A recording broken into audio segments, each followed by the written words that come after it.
Election কমিশনের অফিসে গেছি দিল্লিতে, বাঙালি কি বুঝিয়ে দিয়ে এসছি। তৃণমূলের ভাইপো, চেনেন তো ভাইপোকে?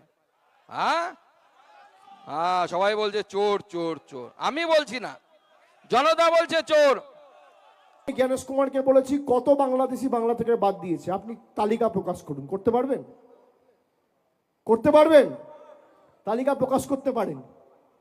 উল্টা আমার দিকে আঙ্গুল তুলে কথা বলছিল যারা সাংসদরা ছিল। আরে আপনি মনোনীত, আমরা নির্বাচিত, আমাদের মানুষ ভোট দিয়ে পাঠিয়েছে, আপনাকে আপনার প্রভুরা চিঠিতে সই করে নোটিফিকেশন ইস্যু করে পাঠিয়েছে, দুটোর মধ্যে পার্থক্য রয়েছে। আপনি কার উপর আঙ্গুল তুলে কথা বলছেন?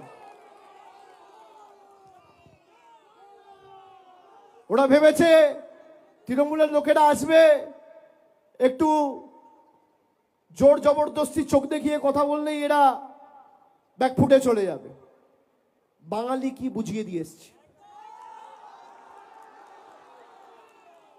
তোমার রাজনৈতিক বাবাকে গিয়ে বলবে বাংলার মানুষ মরবে আর তোমার কাছে আমি গোলাপ ফুল নিয়ে যাব? হ্যাঁ, তৈরি থাকো, তৈরি থাকো। আজ অভিষেক ব্যানার্জি গেছে, পরে মমতা ব্যানার্জি যাবে, তখন কে বাঁচাবে? পালানোর পথ খুঁজে পাবে না, পালানোর পথ খুঁজে পাবে না। উনি বলছেন দিল্লিতে গিয়ে chief election commissioner Gyanesh Kumar তার কাছে গিয়ে বলেছে আঙুল উঁচিয়ে কথা বলবেন না। আরে বাবা, একজন আইএস অফিসার, আইআইটি কানপুর থেকে ইঞ্জিনিয়ারিং পাশ করার পর আইএস এর পরীক্ষা দিয়ে হয়েছে, সে আঙুল উঠাবে না ওই 12 পাসের কাছে? সে নাকি আঙুল উঠাবে? সে নাকি জনপ্রতিনিধি। আরে ভোট চুরি করে যে জনপ্রতিনিধি হয়েছে তাকে কেউ সম্মান করে না, ভোট জিতে জনপ্রতিনিধি হতে হয়। আপনি 5000-এ ভোট জিতলে পরেও সেই সম্মান আপনি পাবেন, কিন্তু ভোট চুরি করে আপনি বিবেকানন্দ সুকান্ত মজুমদারকে শেখাতে আসবে না। বর্তমানে কেন্দ্র সরকারের রাষ্ট্রমন্ত্রী সুকান্ত মজুমদার স্বামী বিবেকানন্দকে অজ্ঞ বামপন্থীর প্রোডাক্ট বলেছিল। যারা বাংলার কৃষ্টি সংস্কৃতিকে আক্রমণ করে তারা বাংলা বাঁচাবে?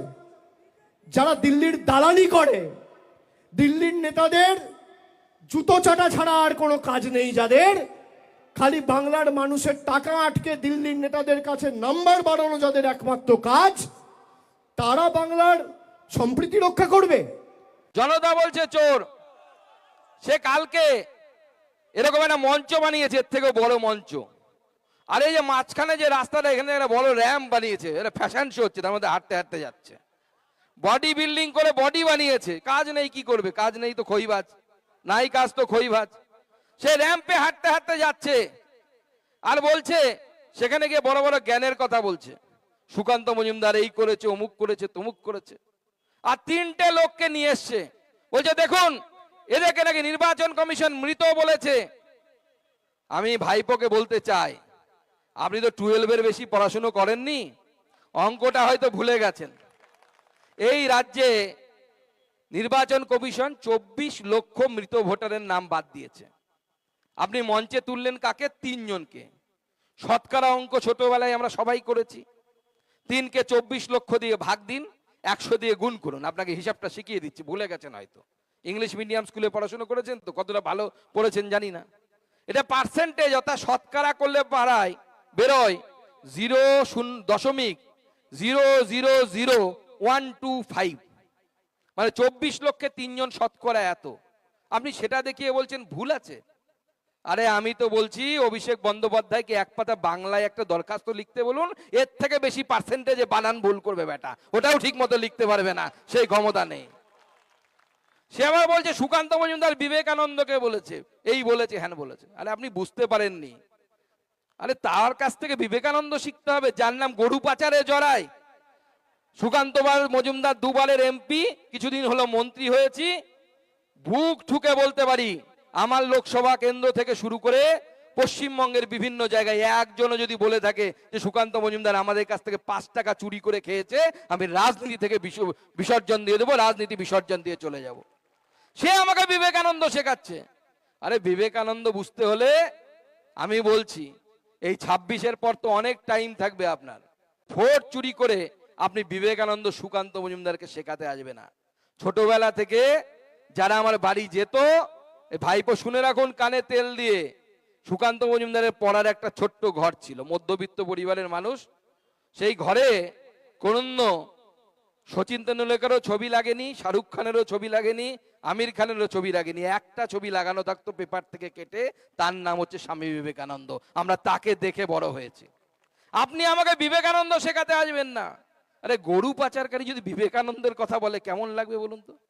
আরে বিবেকানন্দ থাকলে পরে তো সুসাইড করে নেবে আপনার কথা শুনলে, যে ভাইপো আমার নাম নিয়েছে মুখে, এই জীবন আমি রাখতে পারবো না, রেল লাইনে বডি দেবো, মাথা দেবো না। বিবেকানন্দ গান গাইবে, এরকম অবস্থা হবে, আপনার পাল্লাই পড়বে। আর আপনি বিবেকানন্দ নিয়ে বড় বড় জ্ঞান দিচ্ছেন। আমি দেখছি যে কালকে ভাইপো কি বলেছে, আজকে আলিপুরদুয়ারে গেছে, আলিপুরদুয়ারে গিয়ে বলেছে 5 মিনিট লাগবে, আলিপুরদুয়ার নাকি সবুজ হয়ে যাবে। আলিপুরদুয়ারে অনেক চা বাগান, এমনিই সবুজ, এমনিই সবুজ। কিন্তু আর কি চুরি করবেন ওখান থেকে? বালি চুরি করে নদীগুলো শেষ, নদীতে হরপা বান আসছে, নদী শেষ, নদীর বাঁধ শেষ, পাথর শেষ। এখানে কি চুরি করে তৃণমূলের নেতারা? মাটি। আমরা ছোটবেলায় পড়তাম, ছোটবেলায় জীবন বিজ্ঞান, আপনারাও নিশ্চয়ই পড়েছেন স্কুলে। আমরা পড়তাম তৃণভোজী প্রাণী হয় আর মাংসাশী প্রাণী হয়, তাই তো? আর মানুষকে বলা হয় সর্বভুক প্রাণী, মানুষ সব খায়। কিন্তু মানুষেরও ভাগে, মানুষ বালি, ইট, সিমেন্ট, পায়খানা এগুলো খায় না। তৃণমূল হচ্ছে এমন প্রথম মানব প্রজাতি, তারা পায়খানা থেকে বাড়ি সব খেয়ে হজম করতে পারে। এটা কোনো মনুষ্য প্রজাতি পারে না, একমাত্র তৃণমূল কংগ্রেস এটা করতে পারে। সেই জন্য তারা সব কিছু খাচ্ছে। আর আমাদের মুখ্যমন্ত্রী কলেজ ভাড়া করে নিয়ে ভাষণ দিতে যাচ্ছেন। সেই পিসির যদি দুর্নীতির গল্প শুরু করি, পিসি নাকি এতই সৎ, তার পাড়ার আশেপাশে যত জায়গা জমি আছে 35খানা প্লট সবাই গিয়ে দিদিমণির পরিবারকে বিক্রি করে দিচ্ছে, কেউ অন্য কাউকে দেয় না। দুদিন আগেও আপনারা দেখেছেন দক্ষিণ দিনাজপুরে দুজন যুবক আমার সাথে দেখা করতে এসেছে। একজনের নাম অসিত সরকার, একজনের নাম গৌতম বর্মন। একজনের বাড়ি তপনে আর একজনের বাড়ি কুমারগঞ্জে। সে ছেলেটা এসে আমাকে বলছে, দাদা আমি বিজেপির বুথ সভাপতি। আপনারা শুনুন, এটা ইন্টারেস্টিং। বলছে আমি বিজেপির বুথের সভাপতি, আমাদের লোকসভা সাংসদের নাম সুকান্ত মজুমদার। আমি বম্বেতে চাকরি করছি আজকে প্রায় 20 বছর। আমাকে মহারাষ্ট্রের পুলিশ ধরে নিয়ে থানায় ঢোকালো। আমি আমার বাড়িতে ফোন করে বউকে বললাম সুকান্ত দার সাথে গিয়ে কথা বলবো। আমার বউ গিয়ে হাউমাউ করে কেঁদেছে, একটা ফোন করেনি পর্যন্ত। মহারাষ্ট্রের সরকার বিজেপির, আর বালুরঘাট সাংসদের নাম হচ্ছে সুকান্ত মজুমদার। অভিষেক বন্দ্যোপাধ্যায় পলিটিক্স করছে। আমার ওখানকার দুটো লোক, আমার লোকসভার, তারা মহারাষ্ট্রে গিয়ে ডকুমেন্ট ছিল না, ধরা পড়ে গেছে পুলিশের কাছে। পুলিশের কাছে ধরা পড়ে যোগাযোগ করার মধ্যেই কোর্টের কাছে কেস চলে গেছে। কোর্টে চলে গেলে আর কারো কিছু করার থাকে না, জেল হয়ে গেছে ওদের। জেল থেকে ছাড়া পাওয়ার পর অভিষেক বন্দ্যোপাধ্যায় তাদেরকে ধরে নিয়ে প্রতিশ্রুতি দিয়েছে চাকরি দিব, চলো সুকান্ত মজুমদারের বিপক্ষে বলতে হবে। এখন অভিষেক যেখানেই সবাই যাচ্ছে বলছে দেখুন সুকান্ত মজুমদারের কাছে পা ধরে চেয়েছিল, সুকান্ত মজুমদার নাকি ফোন করেনি। আমরা ফোনও করেছিলাম, সমস্ত কিছু করেছিলাম, কিন্তু হ্যাঁ মিথ্যে চাকরির প্রলোভন আমরা দিতে পারবো না। তার আগে এইটা জবাব দিন। আপনারা বলেন তো এগিয়ে বাংলা, তাহলে মুখ্যমন্ত্রীর এই এগিয়ে বাংলা ছেড়ে বিজেপি শাসিত মহারাষ্ট্রে কেন বাঙালির ছেলেদেরকে যেতে হচ্ছে, কেন বাঙালির মেয়েদেরকে যেতে হচ্ছে, এই জবাব আপনি দেবেন না। আর আমার জেলার সকল লোককে যদি আপনি চাকরি দেন, আমি বলবো সবাইকে মুম্বাইয়ে গিয়ে অ্যারেস্ট হতে, আর সবাই যেন চাকরি পায়। অভিষেক বন্দ্যোপাধ্যায়কে সবাইকে চাকরি দেওয়ার জন্য অনুরোধ করব।